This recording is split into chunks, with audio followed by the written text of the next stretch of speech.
Afternoon, one and all. It gives us immense pleasure to welcome our today's chief guest and speaker, Ms. Sophie Muchala, all the dignitaries, respected faculty members, our MBA peers, and all the students of COEP present here, and also those who have joined live on YouTube to the sixth episode of Deep Sea Talks, which is the first flagship event started under COEP MBA program. Deep Talk is where we dive deep into the sea of corporate and community to discover shells and pearls of experience and infinite exploration. Talking about COEP, our mission is to be a student centric institute imbibing experimental, innovative, and lifelong learning skills addressing societal problems. To strengthen national and international, industrial, and institutional collaborations for symbiotic relations. Our vision is to be a value based, globally recognized institution ensuring academic excellence and fostering research, innovation, and entrepreneurial attitude. We are driven by strong core values of STEER, which stands for strength, truth, endurance, ethics, and reverence for all. We truly believe that the same will be portrayed by the first batch of MBA students as well. Thank you, Sagar. It's a pleasure today to have this opportunity to introduce to our guest, Ms. Sophie Muchala, ma'am. Talking about her, as much as I have read, she started her career with Macken Erickson in advertising. Later in 1995, she was in brand management in Coca-Cola, and she also became like the first woman field sales manager and first woman general manager in India. So that is really a big achievement. So in 2003, ma'am joined Fluid Controls Private Limited, which was her family business established by her father. And you all will be surprised to know that today Fluid Controls is leading provider of instrumentation solutions for oil, gas, power, nuclear, and railways. So under her leadership, it is her leadership. Under her leadership, Fluid Controls grew exponentially in terms of revenue, and it has also been recognized within India as well as outside India. And also Fluid Controls Private Limited has been awarded by many, has been recognized by many awards. And with over 25 years of experience that ma'am has in managing corporate and entrepreneurial business, including strategic planning, operational finance, new product development, and team management and integrated marketing activities, she has received numerous awards from renowned associations. So today, ma'am is going to guide us on the topic how financial understanding is important for tomorrow's leader and why finance is the core skill for entrepreneurs. And without taking much of her time, I'll request her to please go ahead, ma'am. I'll hand over to you. Thank you, Disha, and thank you, Sagar. So let me just get the screen up. Oh, I for some reason cannot share a screen.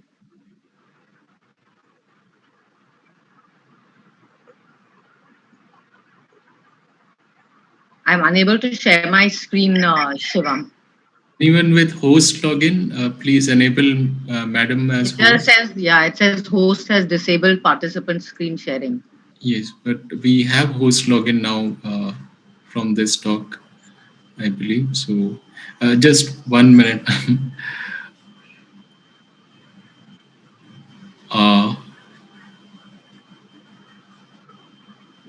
Or you can email. Now I can. Done. It's come up. Okay. Right. So my talk today is about, just give me a second, hold on.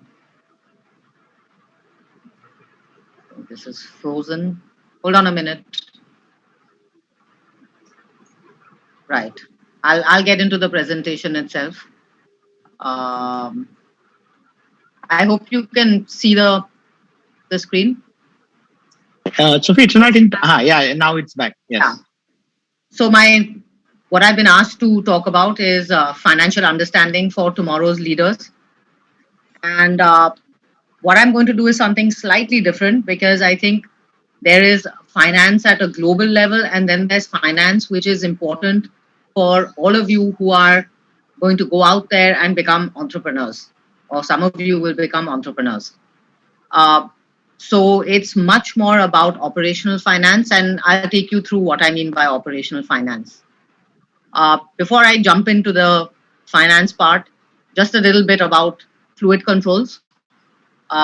It was established in 1974 by my father. He actually came back to India. He was working in the US. He studied there, and he decided to set up something because he truly believed in India. I think he was one of the first Atmanirbhar Bharat kind of proponents. So we have a lot of experience. We've been around very long time. We provide instrumentation products to oil and gas, to power, process, and railways. And we are known in India as connector experts. We're also known because we focus on design and development and not just on manufacturing. So in terms of our R&D, and Tansen is instrumental and core in our R&D process and in leading R&D. We're recognized as an in-house R&D unit by the Department of Scientific and Industrial Research. We have a state-of-the-art facility and R&D center at Chakan, and Tansen, maybe you can bring people from COEP to visit us and see our setup. Definitely. We have an R&D team that offers design solutions. We do modeling and analysis. And we've been awarded our first global patent, and we've made the disclosures now for our second patent. We have a corporate ethos of integrity, reliability, and innovation, very similar to the steer that COEP has. It's just different words. And this has really ensured that we have endured and are one of the largest local players in India today within our industry.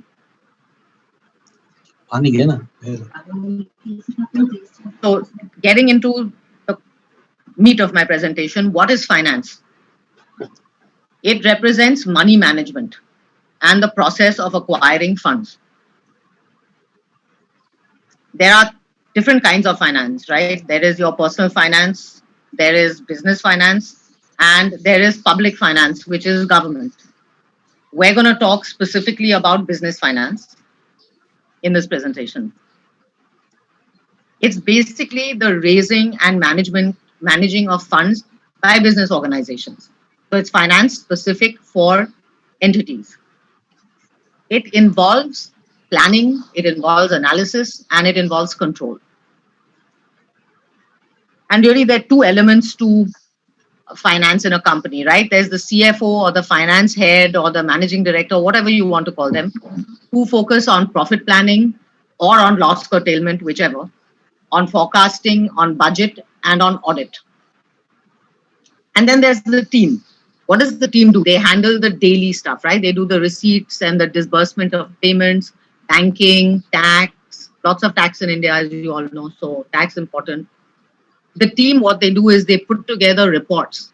And these reports are important because they enable the CFO or the head of finance to make timely decisions. And its core, finance or accounting or money management, whatever you would like to call it, is a core function of any organization.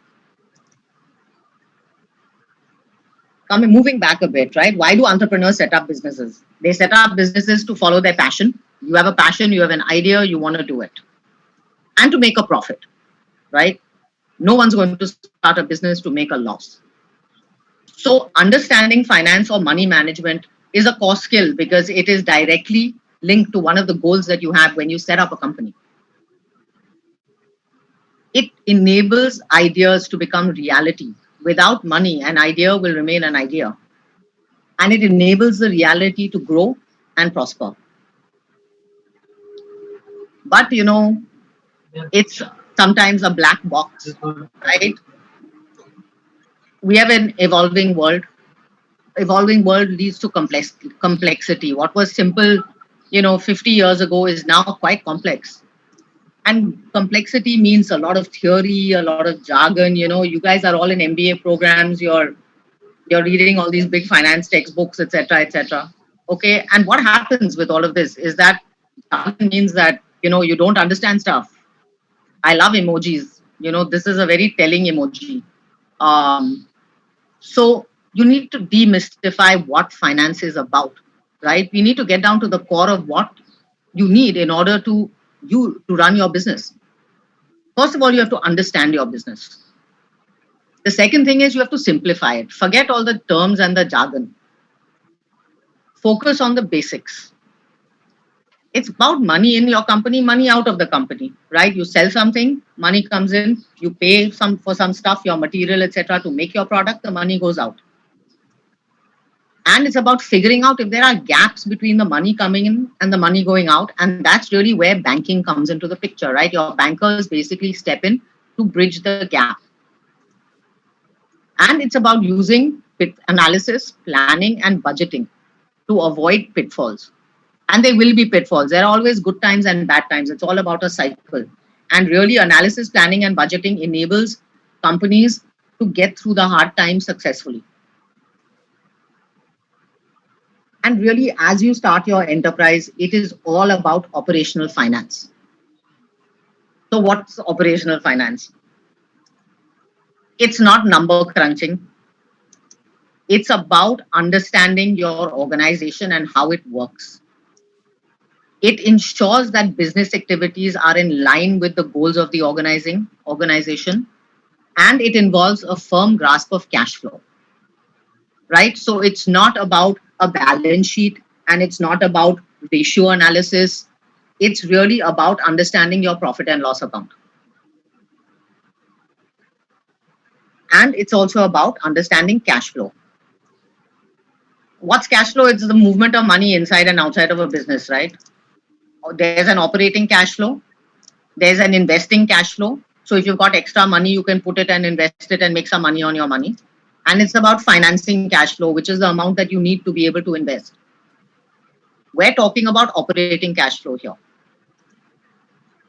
It always comes down to planning. It comes down to budgeting. It comes down to analysis. It comes down to controlling.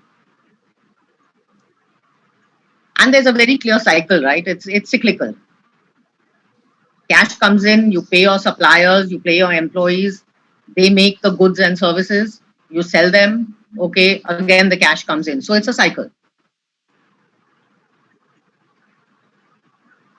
So how do we operationalize finance? What is it?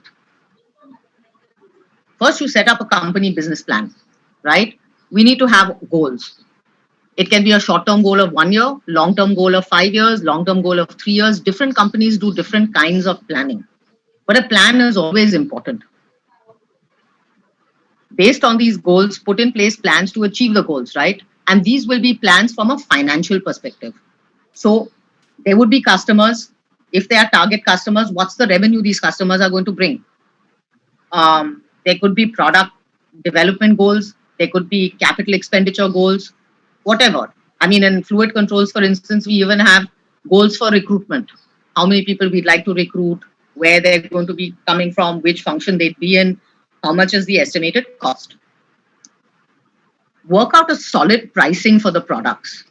This is very important, right? Because at the end of the day, the price that you sell your products at is going to determine the profitability of your organization. Obviously, pricing has to be done based on input costs and the competitive environment. And if you're joining a family business or if you're joining an existing business, analyzing what's happened in the past really helps when setting up a plan. Once you've got a plan, you need to set up budgets, right? That's a detailed plan of operation. It's your budget. Your budget will cover everything.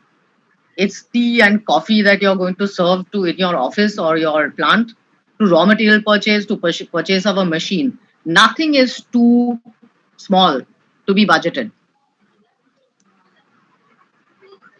When we're doing the budgeting, and this I really think is important, it requires a realistic understanding of what the firm is doing, right? For example, a small firm may have higher input costs and people costs because they don't have economies of scale. So, if you go on to Google and say, what is the benchmark HR cost?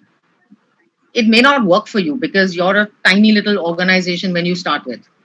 So, not to keep doing benchmarking with industry because sometimes it doesn't really work. Second thing is high standards. If you set very high standards in your budgeting, you could actually get really frustrated, because you're never going to achieve them. If you set low standards, however, you could have out of control costs. So it's really about being realistic when doing your budgeting. And then scheduling all these activities, the budgets, into an annual calendar, breaking that annual calendar down into quarterly or monthly plans, however. The third element in operationalizing finance is continuously monitoring performance.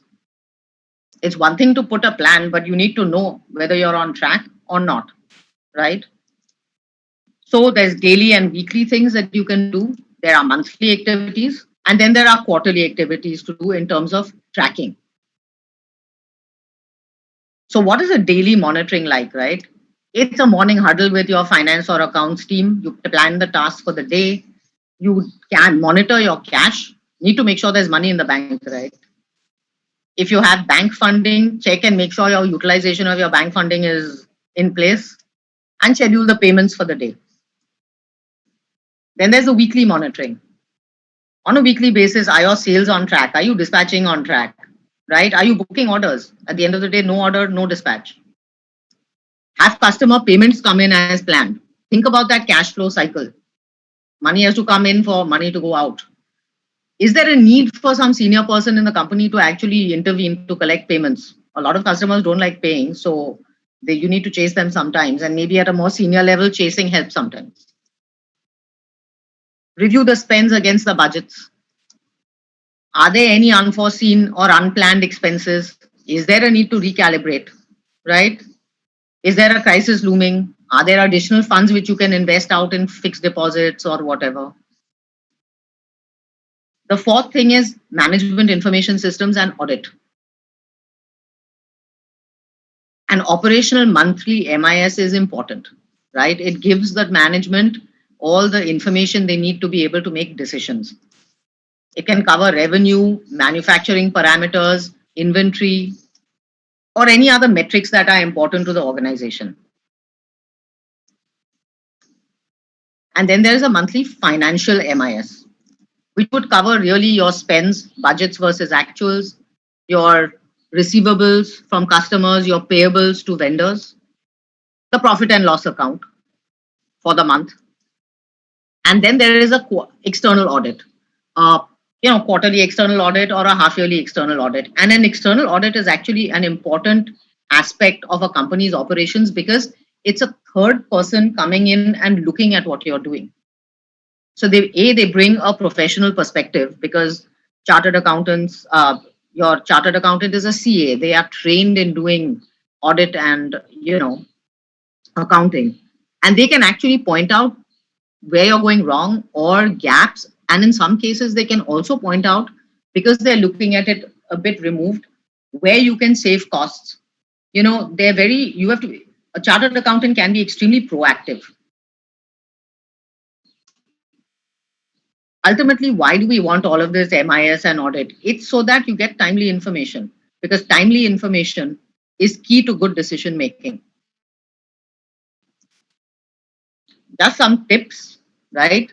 It doesn't matter if you have a finance background or don't. It's really not important. Know your numbers, right? It's all about knowing your numbers, and over a period of time, as you keep doing it, you will have a very good understanding of what are your numbers. If you don't understand something, ask. That's extremely important. Focus on cash. So what's been my experience, right? At the end of the day, I am giving this talk on financial understanding for tomorrow's leaders. So what's my experience? My experience when I started was finance. What's that, right? I was mathematically challenged at school, okay? I have an MBA in marketing. So not like I have an MBA in finance or any huge training or learning in finance. But today I oversee all financial operations for Fluid Controls. So how did I do this? I just focused on systems. I focused on processes. I focused on common sense, and I just ignored jargon. To just tell you what happened to us. And I think Tansen was with me when we did this. For almost 5 to 6 years, I didn't look at my balance sheet. I didn't look at my annual accounts. I only looked at cash flow. Because if your cash flow is okay, everything else is going to be fine. Right? At the end of the day, you always want your cash coming into the company to be greater than the cash going out of the company. And that difference is your profit. So it's just really focusing on systems, processes, and the whole system that we have set in place in fluid controls is about monitoring, it's about planning, it's about analytics. So what do we do in my organization? We do long-term business planning. We have 5-year broad goals. We have a 1-year business plan. And the 1-year business plan is very, very detailed. So what are our goals for? I mean, it's all about product. It's all about revenue, right? We have a plan for upgrading certain products. We have go to the market for products, which are the products that we're going to go in and sell. Then we have development for market. That's not in the current year, it's in the future, right? And then there's your long-term horizon. And for all of these, we have key customers, key accounts, where we think we can sell all of this. So it's your long-term focus area and work towards that from year one. And we then, for the year itself, we do a detailed revenue planning, product into customer. Then what do you do? Once you've got a broad plan in place for, let's say, financial year 21-22, we build functional goals to support the revenue goals. It can be in legal, process, infrastructure, equipment and capacity, HR, IT, R&D, anything. But every different facet of the organization has a plan of its own, all of which is supporting your main goal of revenue. Once you've got all of this in place, there's an annual budgeting exercise that we do. Right? So there are detailed budgets which support every single functional plan. This is what we actually do. So I'm sharing the stuff that we do in fluid controls. This is a live sheet. I look at the past 2 years, right? We know now what our goals are. We know where we need to spend, and we actually project what is our spend for the year across things.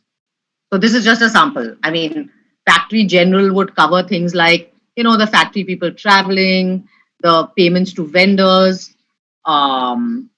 recruitment costs, right? Testing charges. If there's any capex, it would come here.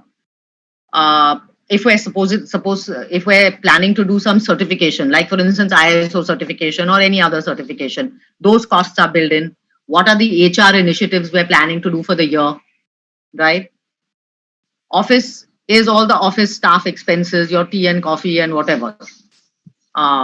We even have a COVID thing, right? Because COVID, you need to do stuff for COVID, right? You have to give PPE suits and PPE to your staff. You need to do testing. We had to change the layout of our facility for COVID. All of that, we actually budgeted that last year. Once you have your annual plan, then you come down to a monthly plan. This is a tight plan, right? It's your sales plan for the month. What are you proposing to sell? What are you proposing to buy? What are you proposing to pay out in the month? And how much are you proposing to collect from your customers? And this is really quintessentially your cash flow, right? Because you sell,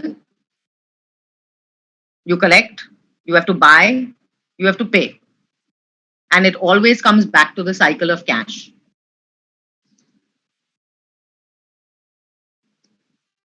Then once you're done with your monthly plan, what we do in fluid controls is we monitor this on a weekly basis.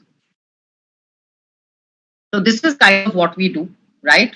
I've got all my spends in place, whatever, the factory general and, the R&D certification, etc., etc. We do a weekly check. Where are we against this budget? I have a budget for the month. Where am I coming out every week? Am I overspending? Am I underspending? What's my status on spend? And in fluid controls, every expenditure request is against a budget. So for example, I get mails from people saying, need to pay XYZ vendor. The budget is so and so. And we pay it. It's not a problem. We've budgeted it. There is, however, the problem with unbudgeted, right? So there's always going to be some miscellaneous unbudgeted things that would occur. There, what we do is we just say, okay, fine, justify what you need to spend and take an approval. We also monitor collections on a weekly basis, right? At the end of the day, you need the petrol in your car to make it run. So this is the petrol. And similar, every week we do a monitoring of what money has come in. And then what we do is we put the two together. You look at how much you're spending, you look at how much you're collecting, and you know what the net result is, right? And that really comes up here. I've seen some pretty scary numbers in my time. Okay, but let me tell you, if you're able to extend this out month after month, if you're able to get long range planning, you know when to control spending and you know when to let loose on spending. This is not about spending, not spending. This is about spending at the right time, right? Apart from this weekly sort of day, the weekly let's check stuff, we also have a monthly MIS that we have. This is the MIS. I just took a screenshot of my directory for February, right? We report stock, we do, we track order booking, we track revenue, we track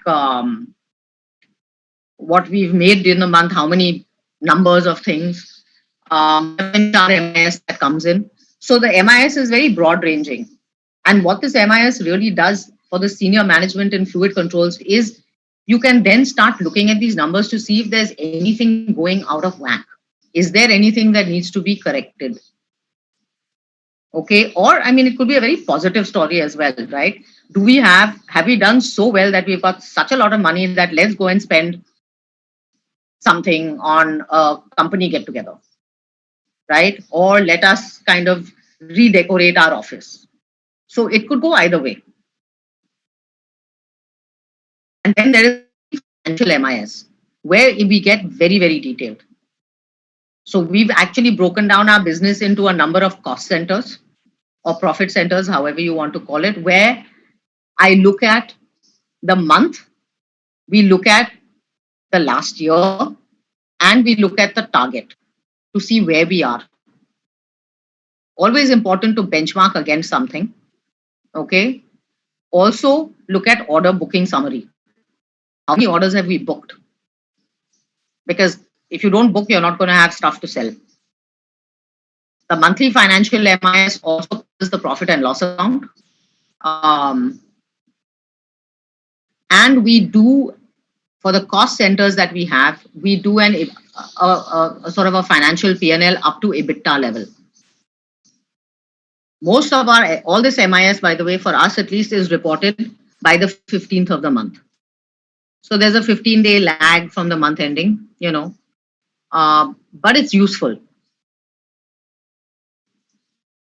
The monthly financial MIS also looks at the outflow of expenses. It breaks it up into operating expenses and capital expenses. Operating expenses would be, your tea, coffee, raw material purchase, etc. Capital expenditure is, of course, machinery, anything that is capitalized. Because we're approved by the Department of Scientific and Industrial Research, we actually have a reporting to be done to them every year. So we monitor R&D separately. How much are we spending on R&D? And then this is my favorite, of course, we look at aging analysis. How old are your payables and how old are your receivables from customers? This is an interesting thing because it actually gives you an idea about the health of your business. It tells you a little bit about your working capital cycle. Are you going off? Are you okay? The last thing we do in fluid controls is external audit. We have a paperless financial function in fluid controls, and this is something I wanted to do for years. COVID actually made it a reality because we all got locked into our houses. So how do you do a financial function in the time of COVID, right? We moved to a central server. Everything is in a soft copy. The entire finance and accounts team has access to the server, of course. And what we've done is we've given our auditors access to the server. So they don't need to come to the office. They don't need to touch a single piece of paper. It's all there on the server. They can check whatever they want. And what we do is we do continuous external audit. But we are quite rare in that. Most of the times a company our size would be doing half-year audit and a full-year audit. But I really believe in the power of audit. I think that it streamlines a lot of things and you get good input. So our auditors are doing continuous audit, which is why we get monthly reads of our financials. And then what we do is, so there's a monthly audit that keeps going on. Every quarter we do a hard close. And what does a hard close mean? A hard close means that the auditors and the company sign off on the financial statements of the quarter. So it's tantamount to a year ending. Apart from all of this, we've done the planning, we've done the budgeting, we're monitoring everything really well, we're we've got audit going on, etc. Very important is review. You need to review, right, where you are. You're getting a whole bunch of information thrown at you. One has to sit down and actually look at it. So we review performance on a quarterly basis. You need to decide a course correct if required and recalibrate your spends or recalibrate your customer engagement plans, whatever. What's been the result of all of this stuff? There's discipline, right? The ability to course correct is very important. I mean, COVID was really a good example of what happened, right? Through the year, the situation kept changing. Customers from whom we thought we were going to get orders didn't give us orders. But customers who we thought would never give us an order did give us order. Meanwhile, the lockdowns continued. There was extension of lockdown, then more extension of lockdown. We had to actually manage all of this in COVID. So by doing a continuous checking, right, we were actually able to stay on top of what was going on. Just to tell you what happened with COVID, like last year when the lockdown started, we all in Fluid Controls had a premonition that this was going to occur. So we had already set up everything prior to the lockdown, right? Everybody was already at home. Everybody had laptops. We already had our server all set up. So we were able to transition pretty easily to a work from home scenario.